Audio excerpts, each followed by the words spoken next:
আসসালামু আলাইকুম। তেল ছাড়া যে পেঁয়াজ বেরেস্তা করা যায় এটা আমরা অনেকেই জানি না। তাই আজকের রেসিপিতে থাকছে গুরুত্বপূর্ণ একটি টিপস, যেটা আপনাদের অনেকেরই উপকারে আসবে। আর রেসিপিটি ভালো লাগলে চ্যানেলটিকে সাবস্ক্রাইব করার অনুরোধ রইল। চলুন তাহলে দেখি যে কিভাবে তেল ছাড়া পেঁয়াজ বেরেস্তা করা যায়, আবার সেটা সংরক্ষণও করা যাবে প্রায় 6 মাস পর্যন্ত। তো এখানে আমি 1 কাপ পেঁয়াজ কুচি নিয়েছি, সেটাকে হালকা হাতে ছাড়িয়ে নিব যেন একটার সাথে আরেকটা লেগে না থাকে।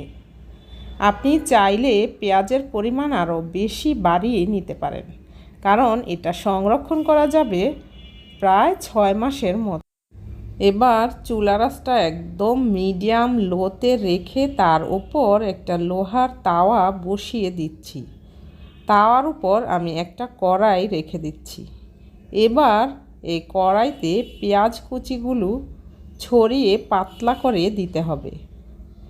পাতলা করে দেওয়ার কারণে আপনার বেরেস্তাটা হতে সময় কম লাগবে আর চারপাশে একই রকম কালার আসবে।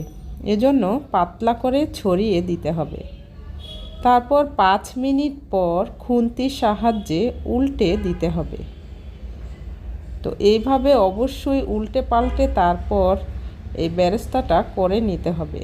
আর কোনোভাবেই আপনি ঢাকনা দিয়ে ঢেকে রাখবেন না, এতে করে পেঁয়াজের মধ্যে যে পানিটা আছে সেটা বাষ্প হয়ে ঢাকনাতে আসবে, সে পানিটা আবারও পেঁয়াজের মধ্যে পড়বে আর বেরেস্তাটা কিন্তু ভালো হবে না।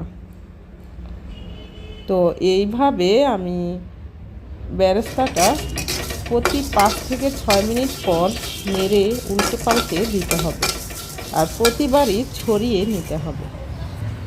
তো দেখুন আমার বেরেস্তাটা কিন্তু তৈরি করা হয়ে গেল। এই বেরেস্তাটা তৈরি করতে আমার 30 মিনিট সময় লেগেছে। আর শব্দটা শুনে বুঝতেই পারছেন যে কতটা মুচমুচে হয়েছে। তো দেখলেন তো তেল ছাড়াই কিভাবে পেঁয়াজ বেরেস্তা করা যায়।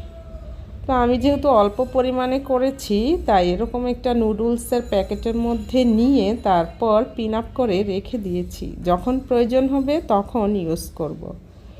আর বেশি পরিমাণে হইলে আপনি সেটা যে কোনো কাচের বয়ামের মধ্যে ভরে সংরক্ষণ করে রাখতে পারবেন প্রায় 6 মাসের মতো।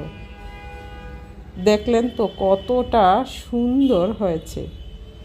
তেল ছাড়া যে পেঁয়াজ বেরেস্তা করা যায় এটা আমরা অনেকেই জানি না, তাই ভিডিওটি অন্যদের সঙ্গে শেয়ার করে তাদেরকে জানিয়ে দিতে পারেন। আল্লাহ হাফেজ।